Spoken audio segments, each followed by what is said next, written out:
I'll ask you a question. Sure. Washington Post reported yesterday or the day before that the ABC privatization could include selling the whole kit and caboodle to one high bidder. Is that off the table? Yeah, absolutely. We're not going to create a private monopoly to replace a government monopoly. That's not going to happen. So the Washington Post was wrong.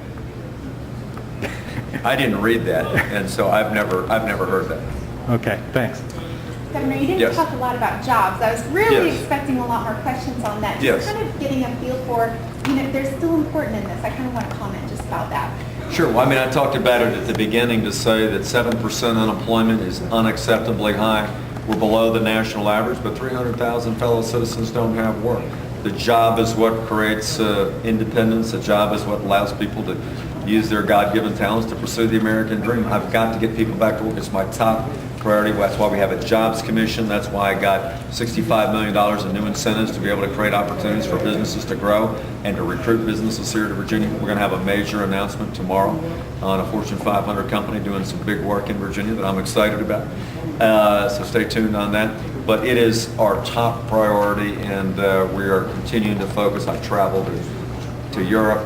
We've got trips planned to Asia and in India in order to start trade offices there. And we're going to be relentless in our pursuit. I named a chief jobs creation officer and a lieutenant governor, and we've made some progress. We're now third in the country in number of jobs created in the last 6 months, according to recent statistics. So I'm going to do everything that I can using our power at state government to create the climate where the private sector can grow. Absolutely. You brought it up in there about on the immigration issue and the high unemployment rate. Yes. Illegal immigrants.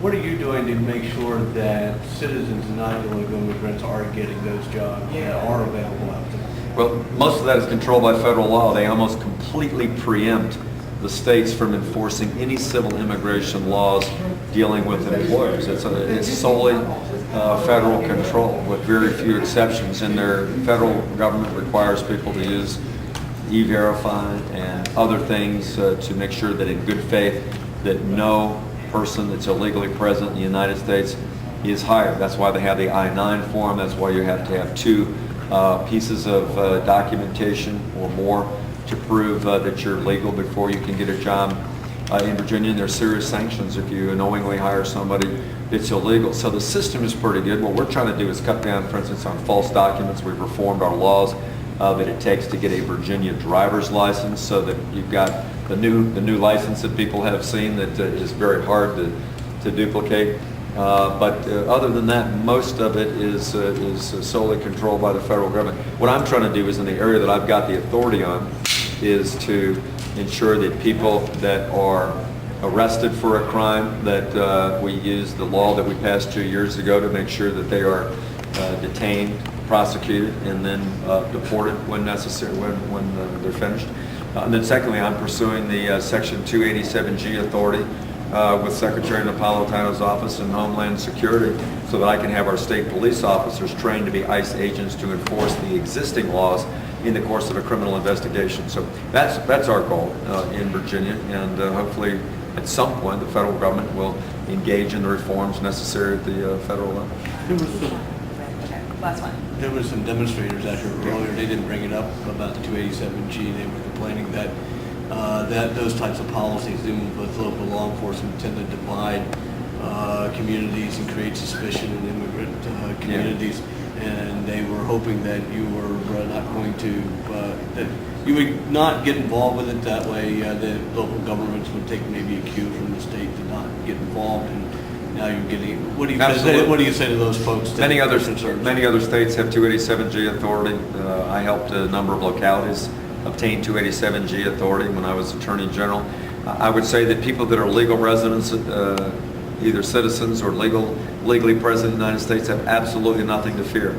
I will not tolerate racial profiling from our state police. They'll be well trained. They won't do it. But I will not tolerate illegal behavior and illegal activity in the United States either. And so that's the balance. And I think we can do this responsibly, as other states have.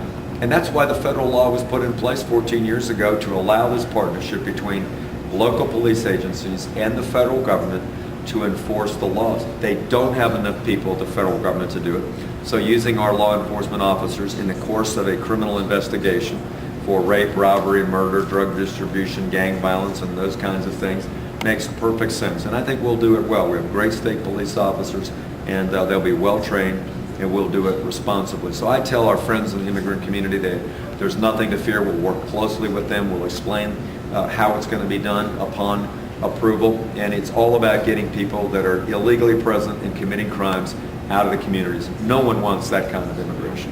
Thank you. Okay, thanks. Thank you, Governor. Like that. Okay, thanks.